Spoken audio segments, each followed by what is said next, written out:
The NBA Summer League has reached the finish line, and there has been a lot to take away from this time. Every year, it's filled with a ton of entertainment and intrigue, because it's the first look we get at the next crop of talent that just got drafted, and it's also where young NBA players with a few years under their belts are still trying to prove themselves and work on their games, so across the board, it's very competitive. This year, there were definitely quite a few pleasant surprises, and a few unfortunate disappointments, which brings us to today's video. Today, we will be going through the 3 biggest winners and the 3 biggest losers of Summer League this year, based on how they performed versus what their expectations were. Before we start though, it turns out a good amount of you watching right now aren't even subscribed to the channel, so if you enjoy the content, consider hitting the subscribe button, as not only does it help out a ton, but I also very much appreciate it. Now with that being said, let's begin.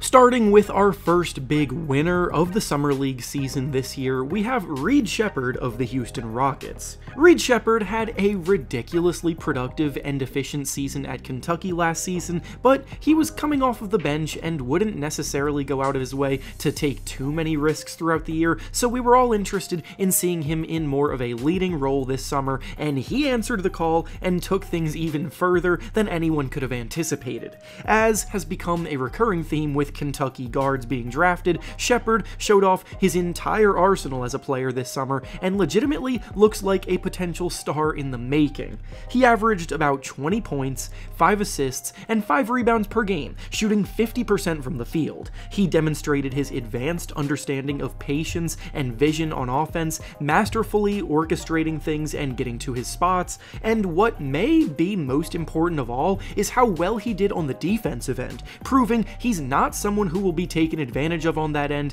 with terrific instincts and anticipation on defense. He lets the game come to him and seems to always make the right decision on the ball, which will give Houston yet another boost in the backcourt as they look to elevate themselves into potentially playoff contention this upcoming year.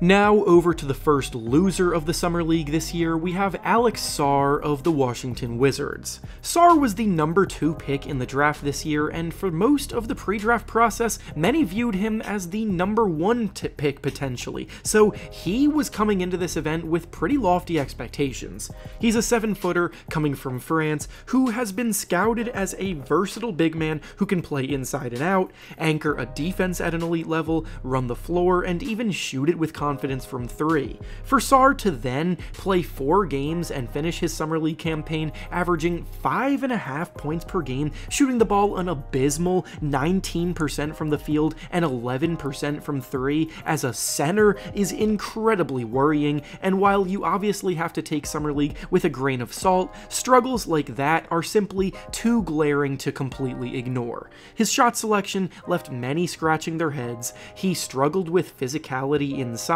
his touch left a lot to be desired, and at one point over a 2-game stretch, he made just 1 out of his last 21 shot attempts. Defensively, the potential is still absolutely there with him, but offensively, he has a long way to go to be able to handle the rigors of NBA defenses on a regular basis.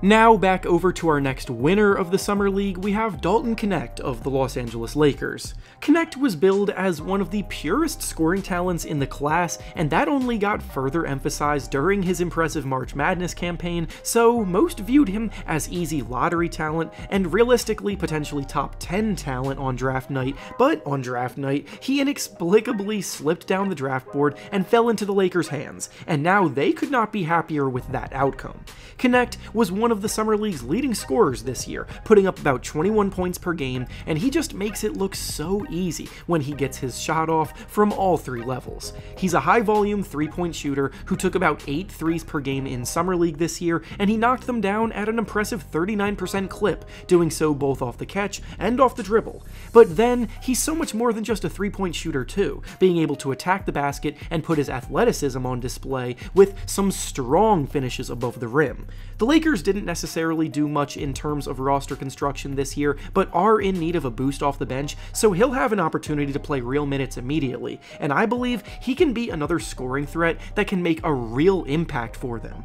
Now back over to the next loser of Summer League this year, we have Zachary Risache of the Atlanta Hawks. I'll start off by saying that Rhys wasn't necessarily bad to the extent that Alex Sarr was, who we discussed earlier, but when you're the #1 overall pick in the draft, whether you like it or not, you come into things like the Summer League with loftier expectations than anyone else, because people are looking at you waiting for you to prove why you were the first name off the board. The #1 pick is expected to pace the group and show off star potential, but Rhys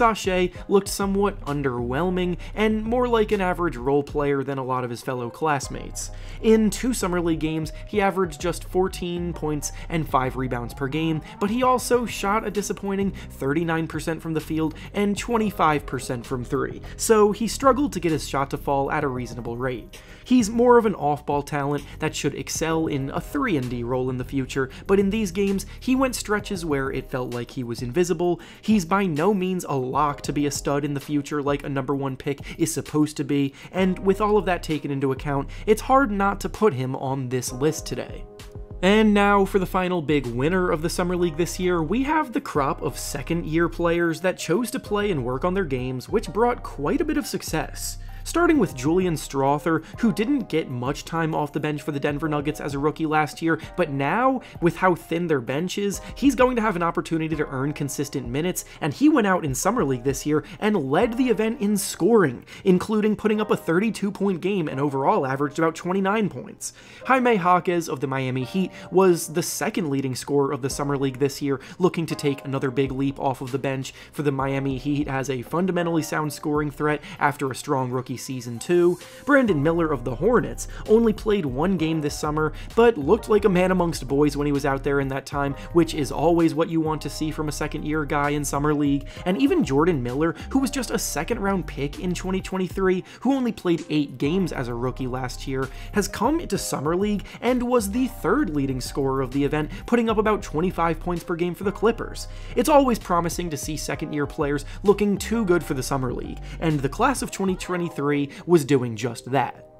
And finally, the last loser of Summer League that we'll be discussing today is Bronny James of the Los Angeles Lakers. None of what is happening to Bronny James since he's been drafted is necessarily fair, but he lands in the losers column for more than just his play on the court. Being the 55th pick in the draft should never really come with that much pressure, because the reality is that 99% of them don't work out as NBA players in a meaningful capacity. But with Bronny being arguably the greatest player ever's son, all eyes are on his every move, with people aggressively waiting for him to mess up and then clown on him for it to feel justified in their weird disdain for his status. In his first couple games, he missed all 15 3-pointers that he took and was averaging a miserable 4 points per game, which only made those critics louder. And by the time he settled into things and put up 2 solid performances in a row to end the Summer League to prove his worth, a lot of the damage had already been done in the public eye.